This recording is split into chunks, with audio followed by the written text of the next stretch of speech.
अस्सलामुअलैकुम स्टूडेंट्स, उम्मीद है आप सब खैरियत से होंगे। और आज का जो हमारा वीडियो लेक्चर है वो फर्स्ट ईयर केमिस्ट्री के चैप्टर नंबर 8 जिसका नेम है केमिकल इक्विलिब्रियम। उसका एक टॉपिक है बफर। हम उसके बारे में आज स्टडी करेंगे कि बफर क्या होता है और बफर की टाइप्स क्या है। ठीक है, और इंशाल्लाह जो नेक्स्ट लेक्चर होगा उसमें हम लोग देखेंगे कि बफर जो है वो काम कैसे करता है।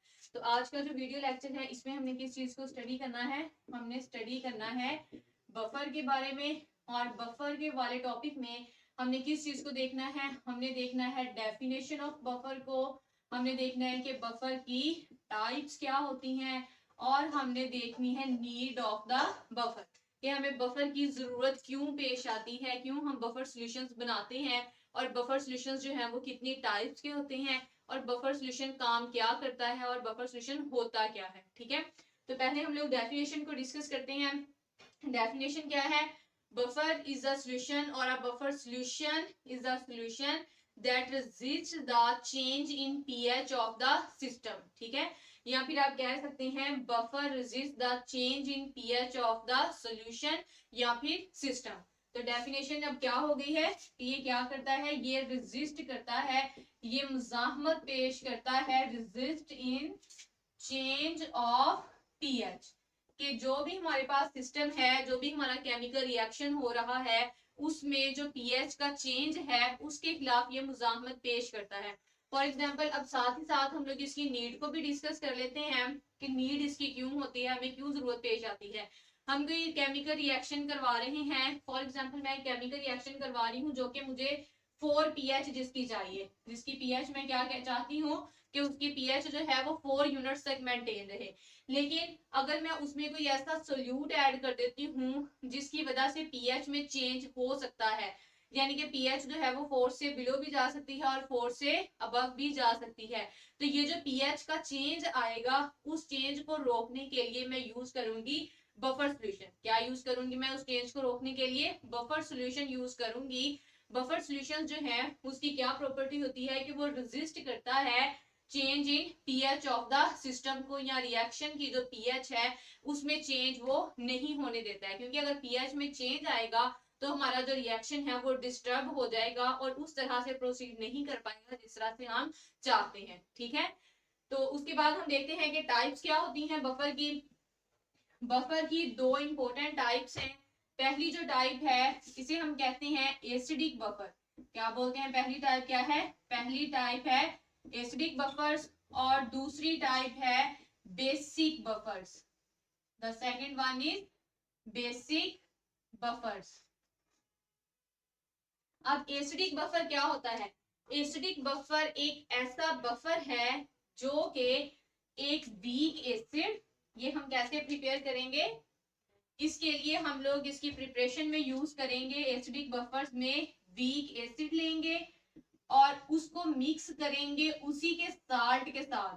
ठीक है, एक वीक एसिड लेंगे और उस एसिड को मिक्स करेंगे उसी के साल्ट के साथ। अब आपको पता होना चाहिए कि साल्ट कैसे बनते हैं, ये आप लोगों ने क्लास 10th में भी पढ़ा था।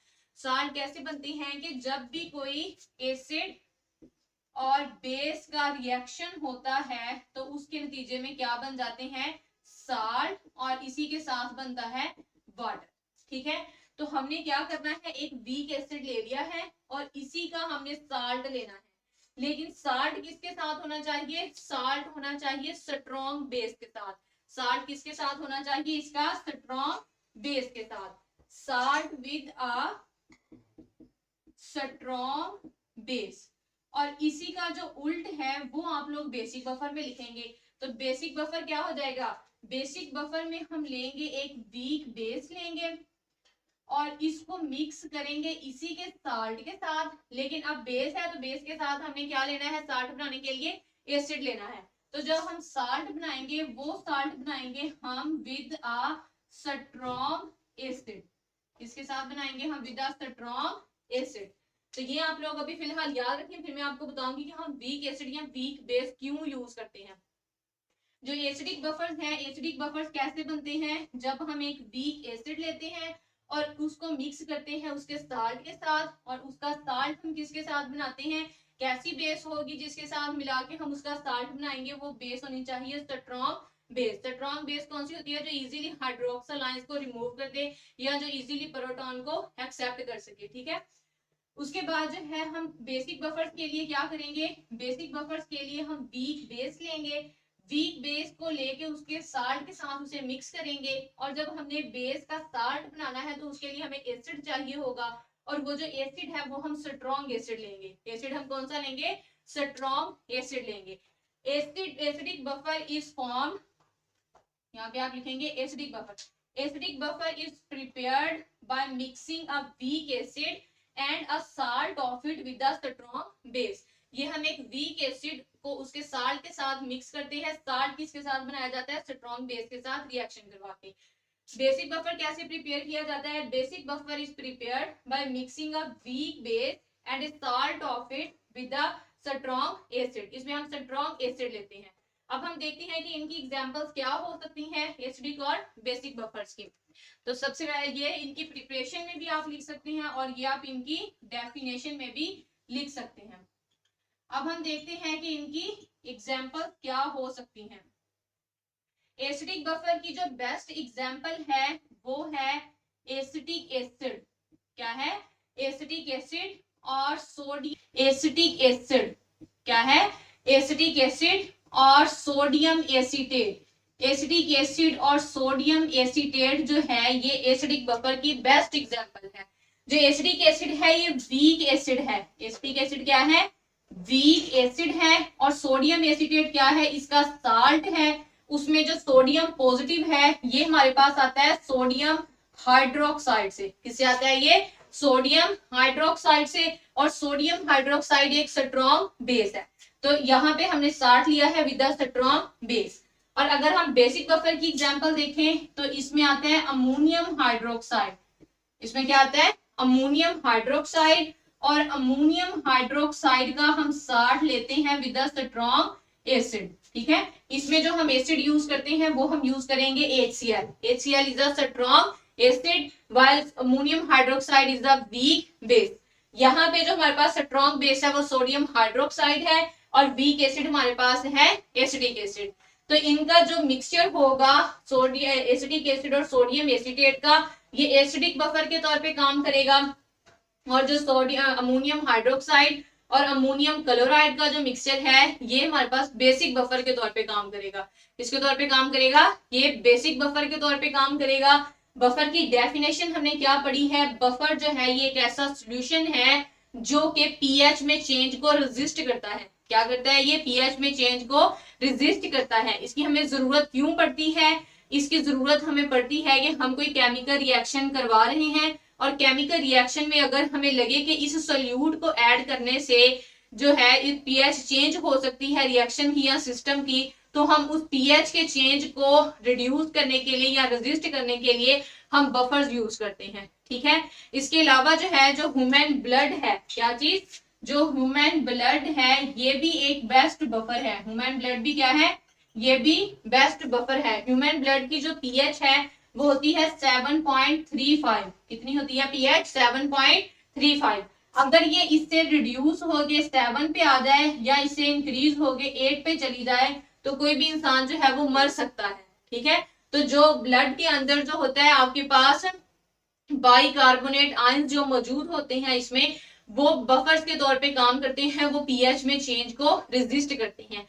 इसके अलावा अगर हम बफर के यूजेस भी देखें तो बफर के यूजेस होते हैं, ये अलाइड साइंसेस में यूज किया जाता है, ये सॉइल साइंसेस में यूज किया जाता है, ये न्यूट्रिशन में यूज किया जाता है, बायोलॉजिकल साइंसेस में यूज किया जाता है और माइक्रोबायोलॉजिकल साइंसेस में ये यूज किया जाता है, ठीक है।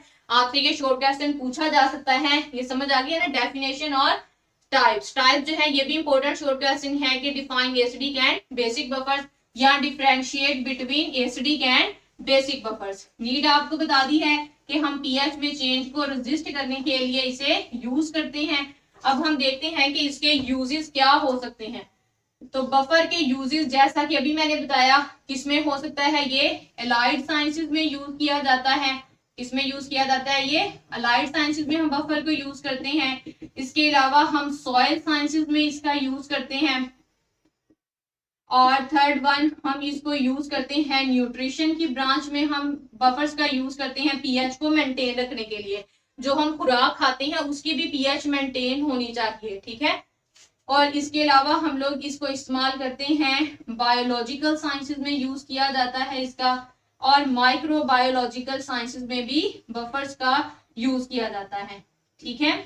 समझ आ गई है। तो आज का जो लेक्चर है, जो अभी हमने डिस्कस किया है, हमने क्या डिस्कस किया है, हमने डिस्कस किया है कि बफर क्या होता है, डेफिनेशन, बफर की टाइप, बफर की नीड, और उसके अलावा हमने क्या डिस्कस किया है। इसमें एमसीक्यू के तौर पे आपको आ सकता है कि ब्लड की पीएच कितनी होती है। तो ब्लड की पीएच होती है 7.35। अगर वो 7.35 से लेस होके 7 पे आ जाए या ग्रेटर होके 8 पे चली जाए तो कोई भी इंसान जो है वो मर सकता है, ठीक है।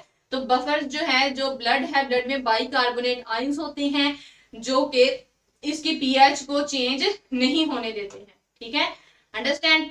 और उसके बाद हमने देखा है कि यूजेस क्या होते हैं, टाइप्स कितनी होती हैं, 2, एसिडिक और बेसिक बफर। यूजेस कहाँ कहाँ पे यूज होते हैं, ये भी शॉर्ट क्वेश्चन में आ जाता है।